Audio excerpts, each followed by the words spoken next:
अब हम देखने जा रहे हैं एक्सेलरेशन। एक्सेलरेशन क्या होती है? Acceleration the rate of change of velocity. जिस तरह rate of change of displacement velocity था, इसी तरह rate of change of velocity कहलाती है एक्सेलरेशन। तो अब देखें, वेलोसिटी का यूनिट मीटर पर सेकेंड और टाइम का यूनिट सेकेंड, तो एक्सेलरेशन का यूनिट हुआ मीटर पर सेकेंड स्क्वायर। पर वेलोसिटी एक वेक्टर क्वांटिटी है, तो एक्सेलरेशन भी एक वेक्टर क्वांटिटी है और इसकी डिमेंशन होगी lt-2। अब एक्सेलरेशन के डिफरेंट हमारे पास केसेस बन सकते हैं, क्योंकि acceleration rate of change of velocity और रेट तो डिफरेंट तरीके से हो सकता है। तो इसकी एक टाइप है जिसको बोलते हैं average velocity. Total velocity attend by the body in total time, average acceleration is called average acceleration. इसी तरह एक एक्सेलरेशन है यूनिफॉर्म एक्सेलरेशन, और यूनिफॉर्म एक्सेलरेशन तब होगी if a body attain equal velocity in equal interval of time। और variable acceleration कब होगी? if the velocity of the body is unequal with respect to equal interval of time। और हम ये भी कह सकते हैं कि अगर टाइम इंटरवल इक्वल हो लेकिन वेलोसिटी के इंटरवल इक्वल ना हो, या फिर वेलोसिटी के इंटरवल अनइक्वल हो और टाइम के इंटरवल इक्वल हो, तो फिर एक्सेलरेशन वेरिएबल होगी। और एक एक्सेलरेशन है जिसको बोलते हैं इंस्टेंटेनियस एक्सेलरेशन। इंस्टेंटेनियस एक्सेलरेशन वो एक्सेलरेशन होती है जिसके अंदर हम rate of change of velocity की तो बात करते हैं, लेकिन एक छोटे टाइम इंटरवल के लिए। So instantaneous acceleration is the limiting value of rate of change of velocity. Instantaneous acceleration, time approaches to zero, time equal to zero नहीं है, मतलब एक छोटे टाइम इंटरवल की बात कर रहे हैं। और आपने एक बात याद रखनी है कि जब भी यूनिफॉर्म एक्सेलरेशन होगी तो हमेशा एवरेज एक्सेलरेशन और इंस्टेंटेनियस एक्सेलरेशन इक्वल होंगी। जब भी आपको डिफरेंट गिवन डाटा दिया जाएगा अबाउट यूनिफॉर्म एक्सेलरेशन, तो कभी आप एवरेज निकालना या इंस्टेंटेनियस निकालना, तो हमेशा एवरेज और इंस्टेंटेनियस इक्वल होंगी जब भी यूनिफॉर्म एक्सेलरेशन होगी। लेकिन स्टूडेंट्स, जब एक्सेलरेशन वेरिएबल होगी तो कभी भी एवरेज एक्सेलरेशन इंस्टेंटेनियस एक्सेलरेशन के इक्वल नहीं होगी। इसके अलावा एक्सेलरेशन की और भी डिफरेंट टाइप हो सकती हैं, like positive acceleration. Positive acceleration तब होगी अगर बॉडी की वेलोसिटी इंक्रीज हो, तो हमेशा पॉजिटिव एक्सेलरेशन होगी। Negative acceleration which is also called D acceleration, अगर एक कार की वेलोसिटी डिक्रीज हो रही हो, तो वेलोसिटी है change in velocity vf minus vi, तो vf की वैल्यू छोटी होगी और vi की वैल्यू बड़ी होगी, तो ऑब्वियसली एक्सेलरेशन नेगेटिव आएगी, और ये तब होगा अगर कार की वेलोसिटी डिक्रीज हो रही हो। इसके अलावा एक्सेलरेशन ग्रेविटेशनल एक्सेलरेशन भी होती है, जिसकी वैल्यू होती है 9.8 मीटर पर सेकेंड स्क्वायर। मतलब जो हमारी ग्रेविटी की नेचुरल इस वक्त जो एक्सेलरेशन है ग्रेविटेशनल एक्सेलरेशन, वो 9.8 मीटर पर सेकेंड स्क्वायर है। देखिए स्टूडेंट्स, अब हम देखते हैं the very important topic velocity time graph, जिसके अंदर से अक्सर एमसीक्यूज बन जाते हैं। अब वेलोसिटी टाइम ग्राफ समझाने से पहले आपको ये अंडरस्टैंड करना पड़ेगा। अगर आप देखें तो मैंने एक एक्सिस में वाई एक्सिस पे वेलोसिटी को प्लॉट किया और एक्स एक्सिस पे टाइम को प्लॉट किया। सबसे पहले आपको ये पता होना चाहिए कि स्लोप, किसी भी ग्राफ की स्लोप निकालने का फॉर्मूला होता है delta Y over delta X. और अगर आप इस ग्राफ को देखें तो इसमें डेल्टा वाई वाई पे वेलोसिटी है, तो delta Y means change in velocity, और एक्स एक्सिस पे टाइम है। So rate of change of velocity आया, और वो किसके इक्वल होता है? आप बोलेंगे सर वो तो एक्सेलरेशन के इक्वल होता है। तो स्टूडेंट्स, यही तो आपको समझाना चाह रहा था मैं कि रेट ऑफ जो वेलोसिटी टाइम ग्राफ की जब हमने स्लोप निकाली, वो तो एक्सेलरेशन के इक्वल आई। इसका मतलब ये है कि जब भी मैं बात करूंगा स्लोप की, तो आप क्या समझेंगे? आप समझेंगे सर आप एक्सेलरेशन की बात कर रहे हैं। जब भी मैं वेलोसिटी टाइम ग्राफ में स्लोप की बात करूंगा, इसका मतलब है कि मैं एक्सेलरेशन की बात कर रहा हूं। हमें अक्सर किसी भी ग्राफ की स्लोप अंडरस्टैंड करने में प्रॉब्लम होती है। तो कोई भी एक्स वाई जी ग्राफ हो, आप वाई एक्सिस वाली चीज को एक्स एक्सिस पे डिवाइड करें, जो भी नई क्वांटिटी बनेगी वो हमेशा उस ग्राफ की स्लोप होगी। अच्छा, अब हम इसमें ये देखते हैं कि डिफरेंट लाइंस आपको नजर आ रही हैं। ये फर्स्ट लाइन है, अगर आप इसमें देखें तो कार की वेलोसिटी, कोई भी कार ऑब्जेक्ट है, इसकी वेलोसिटी कांस्टेंट है। ये कांस्टेंट वेलोसिटी ग्राफ है। अगर वेलोसिटी कांस्टेंट होगी तो एक्सेलरेशन जीरो होगी, मींस स्लोप जीरो होगी, स्ट्रेट लाइन की स्लोप वैसे ही जीरो होती है। सो फर्स्ट केस हमें ये बताता है कि velocity is constant then acceleration is zero. देखिए स्टूडेंट्स, अगर हम सेकंड केस को देखें तो इस केस में velocity is uniform.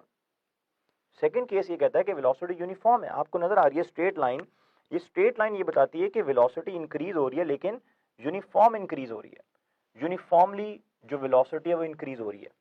So if velocity is uniformly increasing, अगर वेलोसिटी यूनिफॉर्मली इंक्रीजिंग होगी तो एक्सेलरेशन अगेन कांस्टेंट होगी लेकिन पॉजिटिव कांस्टेंट होगी। Acceleration is positive constant, means acceleration constant रहेगी लेकिन पॉजिटिव आएगी।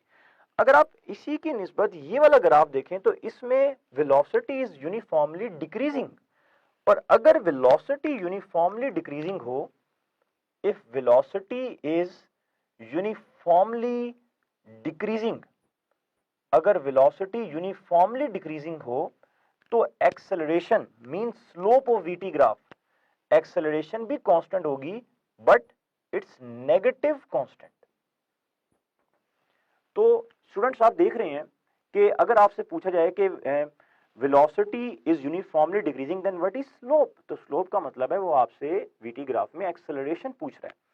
इसी तरह अगर हम ग्राफ नंबर थर्ड के बाद, ये हमारा थर्ड था, इसके बाद अगर हम फोर्थ वन को देखें तो सबसे पहले तो आप मुझे कहेंगे कि सर ये यूनिफॉर्म वेलोसिटी ग्राफ नहीं है बल्कि ये वेरिएबल वेलोसिटी ग्राफ है, इसमें स्ट्रेट लाइन नहीं आ रही। तो यस स्टूडेंट्स, आप बिल्कुल ठीक सोच रहे हैं, ये वेरिएबल वेलोसिटी ग्राफ है। और अगर मैं आपसे पूछूं बेटे वेलोसिटी, तो वेलोसिटी हो इंक्रीज ही रही है बट वेलोसिटी यूनिफॉर्मली इंक्रीज नहीं हो रही। लेकिन अगर मैं पूछूं बेटे स्लोप क्या है, तो आप बोलेंगे सर इसकी स्लोप पहले इंक्रीजिंग थी बाद में डिक्रीज हो रही है, आगे से कर्व होके नीचे को आ रही है। तो अगर डिक्रीजिंग स्लोप होगी इसका मतलब है स्लोप डिक्रीजिंग है तो एक्सेलरेशन भी डिक्रीजिंग होगी। तो ये जो फोर्थ वन ग्राफ है ये हमारे पास नेगेटिव एक्सेलरेशन ग्राफ नहीं है, ये डिक्रीजिंग एक्सेलरेशन ग्राफ है। और अगर हम फिफ्थ केस को देखें तो इसमें स्लोप इंक्रीज कर रही है तो ये हमारे पास इंक्रीजिंग एक्सेलरेशन ग्राफ है। तो ये कुछ ऐसे ग्राफ हैं जो कि अगर आपसे कहा जाए कि the slope of VT graph is increasing, तो इसका मतलब है कि एक्सेलरेशन इंक्रीज कर रही है। तो ये कुछ डिफरेंट ग्राफ हैं जिसके जरिए जो है हम एक्सेलरेशन को और वेलोसिटी को अंडरस्टैंड कर सकते हैं। And the most important point, अगर मैं सेम यही ग्राफ में वाई एक्सिस पे डिस्प्लेसमेंट को प्लॉट करता और एक्स एक्सिस पे टाइम को ही रहने देता, तो फिर इस फॉर्मूला के अकॉर्डिंग यहां पे आता rate of change of displacement, means वो डीटी ग्राफ बन जाता। और डीटी ग्राफ की स्लोप क्या बताती, वेलोसिटी। तो सेम इसी में आप जहां जहां मैंने ए लिखा है वहां वहां आप वी रिप्लेस कर देते अगर वाई एक्सिस पे वेलोसिटी के बजाय डिस्प्लेसमेंट आ जाता। तो हम वेलोसिटी टाइम ग्राफ की स्लोप हमें एक्सेलरेशन बताती है और डिस्प्लेसमेंट टाइम ग्राफ की स्लोप हमें वेलोसिटी बताएगी। और लास्ट पॉइंट इसमें यह है, area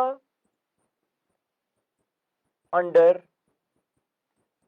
curve of VT graph, जो वीटी ग्राफ का एरिया अंडर कर्व है वो हमें डिस्टेंस बताएगा कि बॉडी ने डिस्टेंस कैसे कवर किया। बोलेंगे सर हमें डिस्टेंस कैसे पता चलेगा, तो अगर आप वीटी ग्राफ का एरिया अंडर देखें, अगर मैं सिर्फ इस वाले ग्राफ को देखूं तो इसमें एक रेक्टेंगल बन रही है और रेक्टेंगल में अगर मैं लेंथ को विड्थ से मल्टीप्लाई करूं तो v multiply by T which is equal to distance. और अगर मैं इस वाले में देखूं तो इसमें एरिया अंडर कर्व एक ट्राइंगल बन रही है, अगर मैं ट्राइंगल का एरिया निकालूं तो वो भी डिस्टेंस के इक्वल आएगा। तो area under VT graph will give you distance and slope of VT graph will give you acceleration। इसी तरह क्लास हम जरा इसी के साथ ये भी रिव्यू कर लेते हैं कि इक्वेशन ऑफ मोशन जो कि हम 9th क्लास में आप लोगों ने में भी पढ़ी हो, रिव्यू इक्वेशन ऑफ मोशन। तो हमारे पास तीन तरह की सिंपल इक्वेशन ऑफ मोशन है, लेकिन क्लास आज मैं आपको ये बताऊंगा कि ये इक्वेशन कब और कैसे वैलिड है।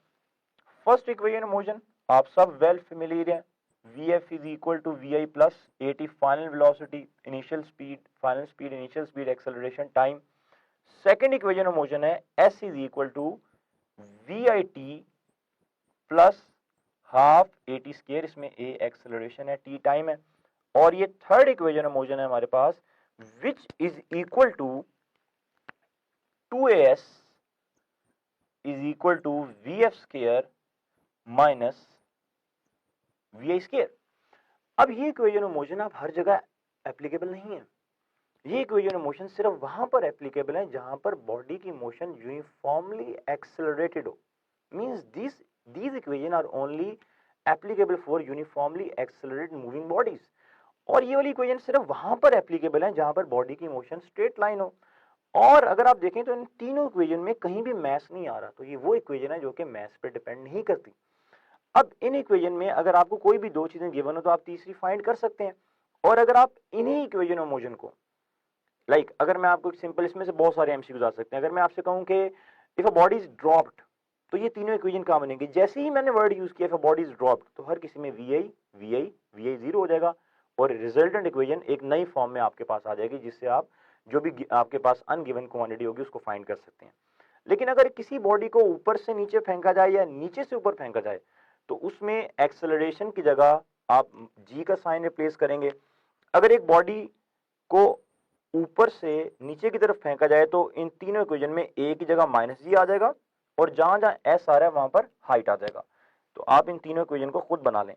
और अगर एक बॉडी को ऊपर से नीचे फेंका जाए तो एक्सेलरेशन पॉजिटिव जी आएगी, लेकिन अगर एक बॉडी को नीचे से ऊपर लेके जाया जाए तो एक्सेलरेशन की वैल्यू माइनस जी आएगी। अब आप इनमें ए की वैल्यू रिप्लेस करके तीन और फॉर्म ऑफ इक्वेशन बना सकते हैं। अब लास्ट में एक आखिरी बात आपको बताता चलूं कि जब बॉडी ऊपर से नीचे आ रही है तो एक्सेलरेशन पॉजिटिव क्यों है? एक्सेलरेशन पॉजिटिव इसलिए है क्योंकि बॉडी की वेलोसिटी जो है वो इंक्रीज कर रही है। तो नीचे आते हुए बॉडी की वेलोसिटी इंक्रीज कर रही है, इसलिए ग्रेविटेशन एक्सेलरेशन पॉजिटिव है। और ऊपर जाते हुए अगर बॉडी को थ्रो करेंगे तो वेलोसिटी डिक्रीज कर रही होगी, इसलिए ग्रेविटेशनल एक्सेलरेशन नेगेटिव होगी -9.8। तो इन तीनों में ए की वैल्यू पुट करके, एस की वैल्यू की जगह हाइट पुट करके for upward and downward motion आप तीन और इक्वेशन ऑफ मोशन बना सकते हैं।